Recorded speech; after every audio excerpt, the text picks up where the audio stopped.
Parmenas Radio presenta Especial Semana Santa.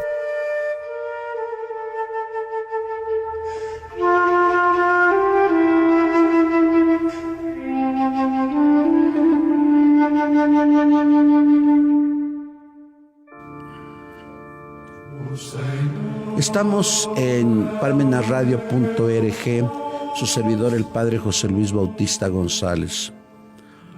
Hoy estamos en el Viernes Santo, en un programa especial, hoy 7 de abril del año 2023. Y coincide perfectamente con el 7 de abril del año 30, en que nuestro Señor Jesucristo padeció en el tiempo y en el espacio de Jerusalén en el año 30, cuando imperaba Tiberio en Roma. Ciertamente, no me meto en el problema de 1583, cuando se pasó del calendario juliano al calendario gregoriano, que se agregaron 12 días.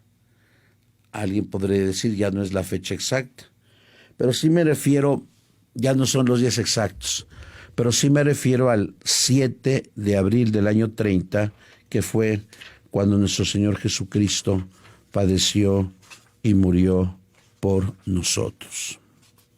Comentaba el día de ayer la devoción que existe en nuestro pueblo de los jueves.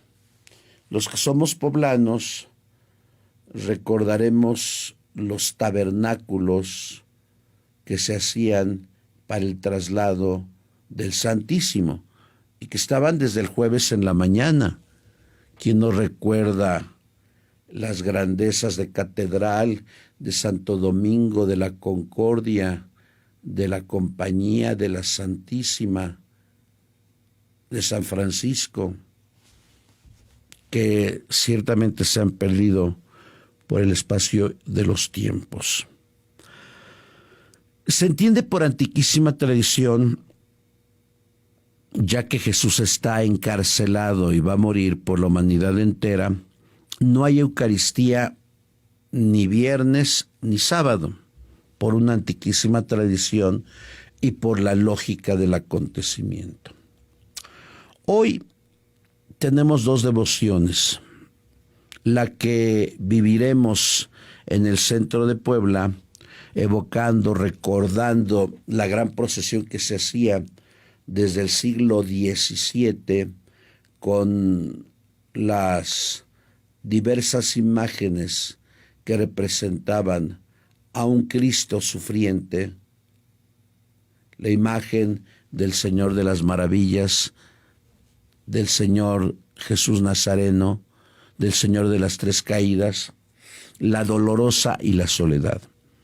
Hoy se han agregado el Señor de la Misericordia y el Santo Niño Doctor. ¿Y por qué el Santo Niño Doctor?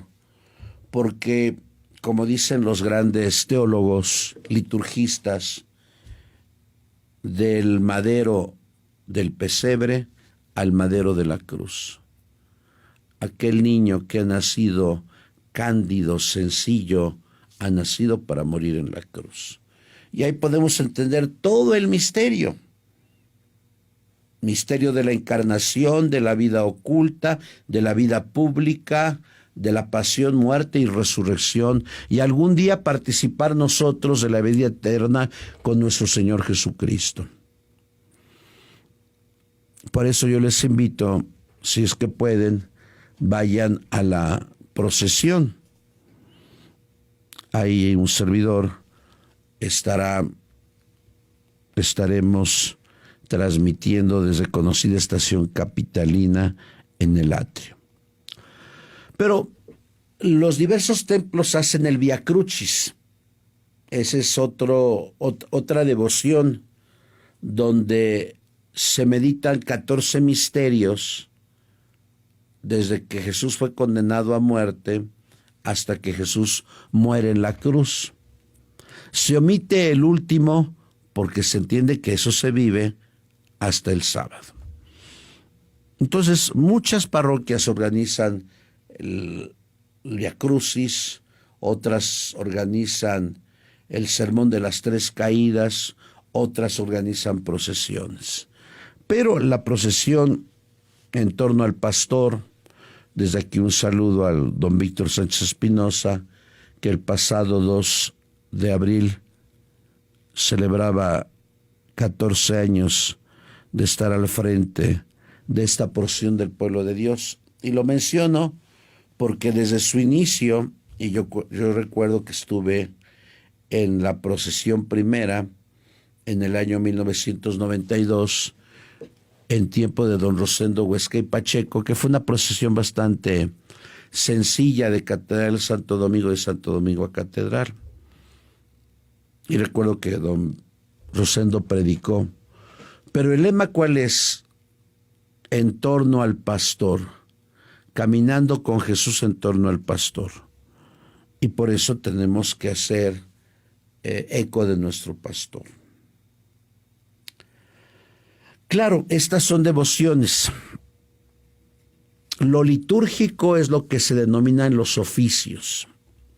Pero hay que hacer una mirada a lo que está pasando en Jerusalén en el año 30. Nuestro Señor concluye la cena con sus amigos, como lo podemos leer, muy documentado, con los 4 discursos de despedida que van del capítulo 13 al capítulo 17 del Evangelio de Juan. Después del cenáculo, Jesús se va con sus amigos al huerto de los olivos. Nos dicen los evangelistas que Jesús solía ir al huerto de los olivos para estar en oración ante su Padre.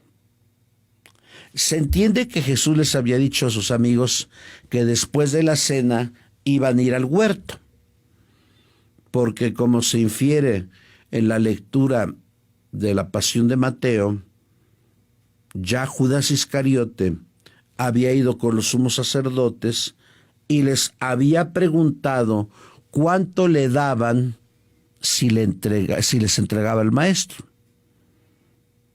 Los sumos sacerdotes deliberaron junto con los sanhedritas y quedaron de darle 30 monedas de plata. Por eso, si el huerto era oscuro, porque ya era de noche, para no confundirlo, porque no los guardias romanos, no iban los guardias del templo, porque como dice Joaquín Jeremías en su libro Jerusalén en tiempos de Jesús, o en su vocabulario bíblico León de Fur, el templo tenía guardias, y los guardias estaban sujetos a la autoridad de los sumos sacerdotes. En ese caso era sumo sacerdote Caifás. ¿Cuál iba a ser la señal? ¿Por qué? Porque era oscuro, iban a estar los demás apóstoles. La señal que da este hombre que por 30 monedas vende a Jesús es aquel a quien le dio un beso, ese es. Es un beso de Judas, es un beso de traición. ¿Por qué? Porque en el pueblo judío se acostumbraba el beso, el ósculo. No era nada raro el beso. Pero si nosotros hacemos un paréntesis, porque iniciamos nuestra plática hace 8 minutos o 9, si pudiéramos pensar, ¿cuántas personas hoy en México le están poniendo precio a la vida de un ser humano? ¿Cuántos? Se comentaba que en marzo hubo un promedio de 74 personas que mataron al día, y si yo divido 74 entre 24, son más de 3.4 personas por hora. ahorita cuando termine esta plática, habrán asesinado en México a cerca de 2 personas. Pero no solamente eso, ¿cuánto se le pone por precio a un ser humano? Si pasó con Jesús, si un amigo lo traicionó, no esperemos por favor gratitud de los demás. No, porque si a Jesús lo traicionaron, pues yo creo que a nosotros nos pueden traicionar. Hoy, ¿cuánto puede valer la vida de un profesor, de un periodista, de un político, de un sacerdote? Simplemente accionan el arma y matan. En este México, de aquí utilizo la expresión de este hombre que no quería a Porfirio Díaz, Turner, México bárbaro. Si el porfiriato fue el México bárbaro, pues yo creo que estamos en un México desolado, abatido, una catástrofe. Porque hoy se vende por un puñado de pesos la vida de un ser humano. Pues así le puso tasa Judas Iscariote por 30 monedas. Era el autor intelectual junto con los sanhedritas. Y también fue el actor material. ¿Por qué? Porque va y le da un beso. Un beso de Judas. Un beso lleno de traición. ¿Qué sentimientos habrá encontrado Jesús en su amigo? En un evangelio dice Jesús, con un beso entregas al maestro. Eso me hace recordar la llamada Revolución Mexicana, que estuvo llena de traiciones y asesinatos. Por eso yo les recomendaba que vieran La sombra del caudillo. Llena de traiciones. Y así fue la vida de Jesús. Lo traicionaron, lo negaron y huyeron. Bueno, está en Getsemaní, nos imaginamos las 8:30 de la noche, y empiezan a aprenderlo y los demás huyen. ¿Dónde está el Tomás que decía, vamos a morir con él? ¿Dónde está Pedro que decía, eso nunca, Señor, yo moriré contigo? Pues así somos muchos que en el momento de los problemas dejamos a Jesús y lo dejamos solo. Bueno, Jesús nunca está solo, está con Dios Padre. Aquel reproche que le hace Jesús a sus amigos en el Evangelio de Juan, con que ya entienden todo, llega el momento y está a punto de venir que me dejarán solo, pero no estaré solo, porque mi Padre estará conmigo. ¿Cuántas angustias pasan en el corazón de Jesús, que es un sufrimiento moral? Un día, ese mismo día, come con el que lo va a vender, cena con el que lo va a negar, y ve cómo sus amigos van huyendo uno por uno, van huyendo uno por uno. ¿Cuánto sufre Jesús? Y sufre por ti y por mí, para que no pensemos equivocadamente que si rezamos, leemos la palabra de Dios, vamos a misa, nos va a ir bien. Jesús fue obediente al plan del Padre. ¿Y cómo le fue?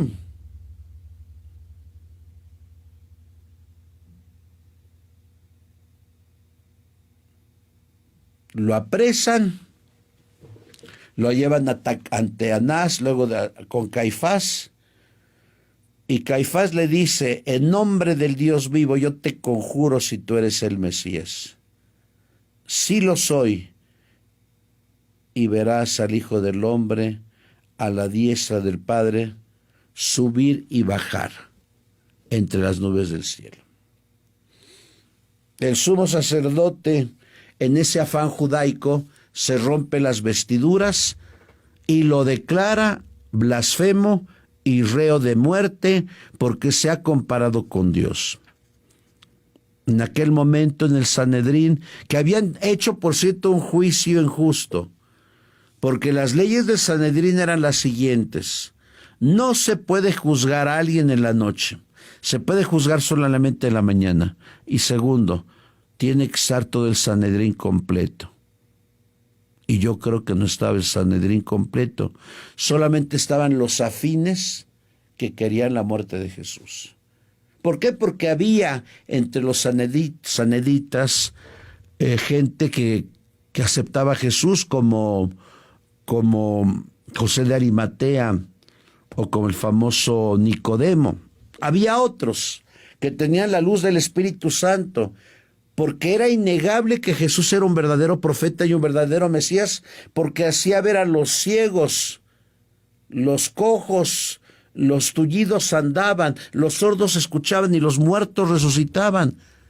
Esto lo proclamaba Isaías con escenas paradisíacas para entender que el reino de los cielos había llegado. Pero la dureza de corazón de los sumos sacerdotes y del Sanedrín era grande. Para aquel tiempo, año 30, los judíos, por haber sido muchos revoltosos ante la autoridad de los romanos, ya no podían matar a nadie. Por eso, ¿qué es lo que hacen? Van a ver a Poncio Pilato. Se entiende que es de jueves a viernes y en la contabilidad judía los días empiezan con el atardecer. Jesús tomó una cena que no fue la cena judía. La cena judía se iba a celebrar al atardecer del viernes. Por eso a los judíos les surgía matar a Jesús antes de la Pascua. Si no hubieran tenido esa urgencia, pues hubieran hecho como nuestros senadores, no nombrar a los consejeros del INAI, porque no queremos que se transparenten las cuentas. Y ahí están los señores senadores tan grandes que tenemos y tan cumplidos que prefieren irse de vacaciones. O para no ponerse de acuerdo, sortean en una tómbola a los consejeros del INE, porque no hay voluntad política, porque nadie quiere ceder. Bueno, van con el procurador porque no tienen autoridad para matar. Y ahí cambia totalmente la versión.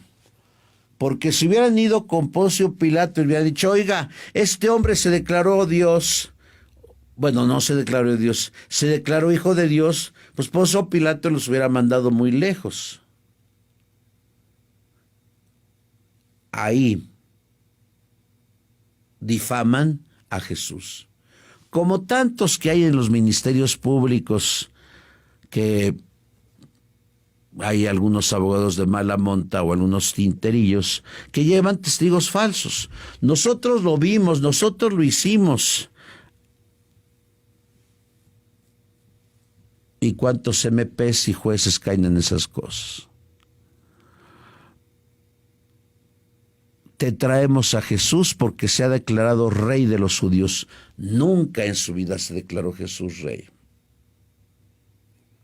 Pero cuando uno examina el papel cobarde de Poncio Pilato, uno se puede preguntar, ¿por qué Poncio Pilato, siendo procurador, por qué le tuvo miedo a Anás y Caifás? Esto lo documenta bien Joaquín Jeremías, tanto en su libro El juicio de Cristo, como Jesús en Jerusalén en tiempos de Jesús, porque Poncio Pilato había gobernado ya 6 años aquí en allá en Jerusalén. Él vivía en Cesarea de Filipo con su guardia. Pero en 2 ocasiones había tenido conflictos con los sumos sacerdotes, y los sumos sacerdotes habían ido hasta Roma para reclamarle a Tiberio, y en 2 ocasiones le habían ganado el juicio a Poncio Pilato. Por eso Poncio Pilato no los quería y les tenía pavor.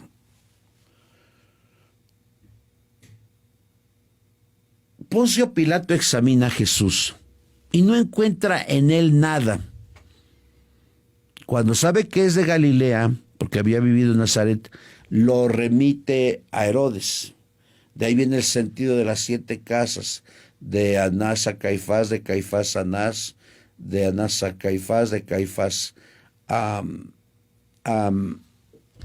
Poncio Pilato, de Poncio Pilato a Herodes, y de Herodes a Poncio Pilato. Lo remite a Poncio Pilato porque Herodes también no le encuentra absolutamente nada, e interviene, como lo podemos ver en el relato de la Pasión de Mateo, la esposa de Poncio Pilato, y le dice: no le hagas daño a ese hombre, porque es sufrido por él en sueños. Recuerden que en aquel tiempo los sueños eran presagios. Y Pilato quiere salvar la vida. Y dice: bueno, lo voy a mandar a azotar para que la chusma se anime al ver azotado a Jesús. Pero no lo azota, lo flagela. Hay una diferencia en la lex romana de la flagelación y de los azotes. Los azotes se hacían con un látigo mojado, y el flagerum tenía 5 usos de hueso o 5 fierros, como si fueran una manita. Colocaban al ajusticiado desnudo, y había dos verdugos. Cuando el látigo se extendía, el cuerpo por inercia se hacía a un lado, podía darle en la espalda, y en ese momento el otro le daba el otro flagerum en el estómago. Entraban, abrían la piel, salpicaban la carne y la sangre, y cuando el verdugo desextendía su flagerum, se abrían el cuerpo 5, 10 centímetros, 20, de acuerdo a la fortaleza del verdugo. Si ustedes multiplican 39 por 5, pues Jesús tenía cerca de 20 aberturas en todo el cuerpo. Dice Séneca y Cicerón: los condenados a las flagelaciones generalmente quedaban desangrados y morían, y los que por suerte no, los mutilaban. Imagínense el flagerum en la ciática, en la femoral. Después lo llevan, y describe perfectamente bien la segunda lectura, el capítulo 52 y 53 del profeta Isaías, cuando dice el autor: muchos se horrorizaron al verlo, porque estaba desfigurado su semblante, que ya no tenía aspecto de hombre. Él soportó nuestros sufrimientos y aguantó nuestros dolores. Nosotros lo tuvimos por leproso, herido por Dios y humillado. Él soportó el castigo que nos trae la paz. En sus llagas hemos sido curados. Presentaron a Jesús, y todavía Pilato piensa ayudarlo, y les ofrece a Barrabás, que era un salteador de caminos, y prefieren al asesino que a Jesús. aquella turba enardecida que había recibido a Jesús el domingo 5 días antes, vitoreándolo, viva el Rey de los judíos, es la misma turba que lo va a pedir la crucifixión. Porque la turba le tuvo más miedo al poder de los sanhedritas que la convicción profunda de entender que Jesús era el Mesías. Ante esto, en un juicio inicuo, injusto, el que procuraba la justicia se lava las manos en un acto estúpido y les dice que él no era responsable de la sangre de un inocente. Claro que era responsable porque lo estaba entregando al patíbulo, lo estaba entregando a la muerte. Y todavía los soldados romanos le ponen un manto. Según los estudios del manto de Turín, no fue lo que aquel hombre que está impreso en el manto de Turín, que tuvo que haber sido alguien del tiempo de Tiberio, porque tenía las monedas de Tiberio, con la efigie de Tiberio. Tiberio gobernó del 14 al 36 y Jesús murió en el 30. A este hombre no le colocaron una corona de laurel, le colocaron ¿cómo se llama? No una corona, un casco con espinos de 4 centímetros o 5. El casco lleno de espinos y con un mazo le pegaron a Jesús en la cabeza y esos espinos traspasaron la cabeza de Jesús. Uno lo dice y tal vez uno lo puede entender en este México bárbaro que nos toca vivir, donde a veces los narcotraficantes le sacan los ojos, no sé, donde ahí sí pueden entender que está el demonio presente, que ha conquistado a muchos en México.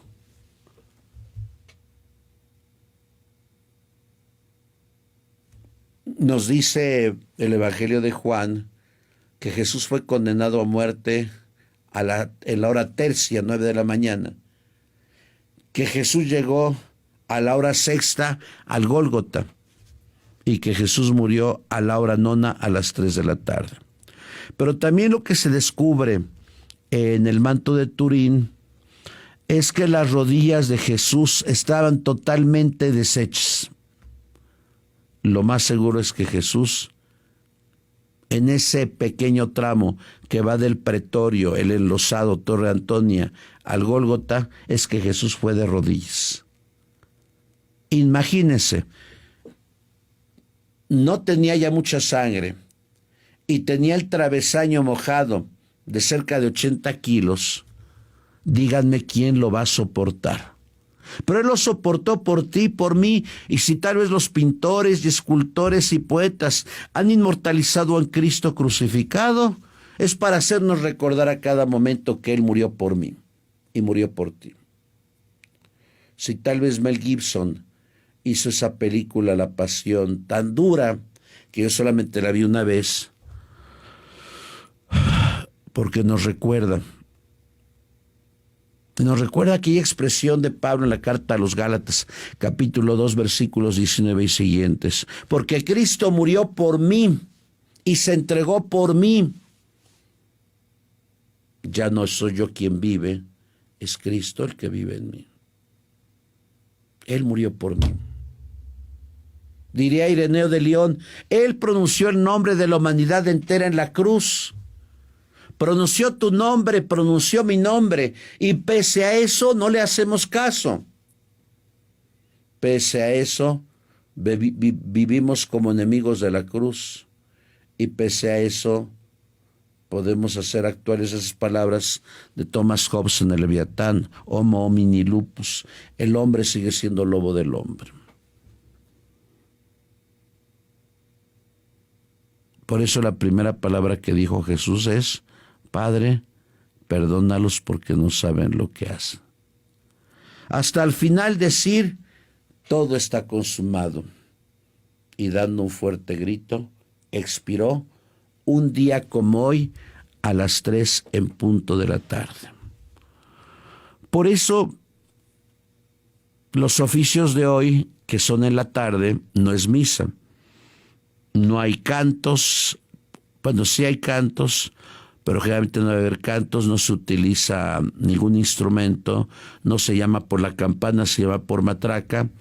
El padre llega, hay una alfombra y el padre se acuesta boca abajo, como nos acostamos el día de nuestra ordenación. Y los fieles se hincan, recordando el momento profundo del tránsito de la muerte de Jesús. Va el Padre, hace una oración, se leen las lecturas que les dije. La primera lectura, cuarto cántico del siervo de Yahvé, Isaías capítulos 52, 53. Segunda lectura, carta a los Hebreos, capítulo 4 y capítulo 5. Y el largo evangelio de Juan, capítulo 18 y capítulo 19. Después habrá una sencilla homilía, una oración universal, donde se piden por 10 necesidades de la iglesia, y después se adora la cruz. ¿Por qué adoramos la cruz? Porque en la cruz la humanidad entera ha encontrado la salvación. Finalmente se comulga, el Padre hace al final una oración y todos nos vamos en silencio. Y nos vamos en silencio porque el Señor ha muerto. Pero claro, el día de mañana, en la vigilia pascual, veremos la tumba vacía, la roca removida. Ya no está el cuerpo de Jesús. Sudario y morquetajas están en otro lado, pero verdaderamente mi amor y mi esperanza, nuestro Señor Jesucristo, ha resucitado de entre los muertos. Y esa es nuestra mayor alegría, ese es nuestro mayor gozo, porque algún día los que creemos, y máxime en este micrófono, donde viene mucha gente selecta, culta, intelectual, que a veces tal vez no compartan lo que yo creo, pero algún día el mismo Señor resucitado vendrá glorioso a juzgar a vivos y muertos, y su reino no tendrá fin. Pues vivamos con la conmemoración este día y mañana, sabiendo que es la alegría del Señor resucitado. Muchas gracias. Oh Señor,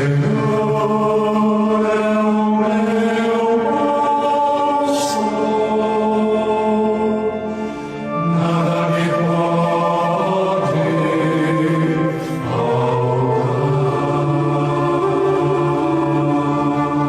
Palmenas Radio presentó Especial Semana Santa. Adéntrate en la administrativización del derecho. Conoce las entrañas del derecho administrativo que nos gobierna, ya que si todo es permiso, licencia, autorización, estudia el derecho constitucional desde las funciones de la administración pública.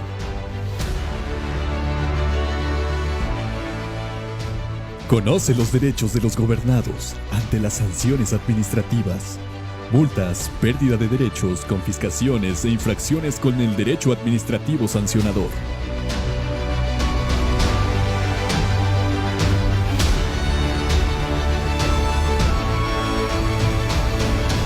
En septiembre de 2013, toda la actividad económica dejó de ser confidencial.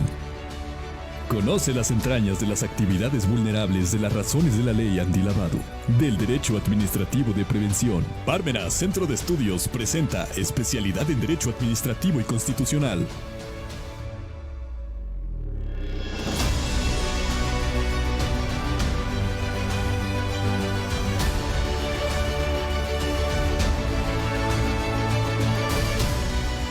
reforma constitucional del 27 de mayo de 2015, la responsabilidad de los servidores públicos se modificó. Conoce los alcances de las responsabilidades graves y no graves, así como las que corresponden a las contratistas del Estado. Parmenas Centro de Estudios presenta especialidad en Derecho Administrativo y Constitucional.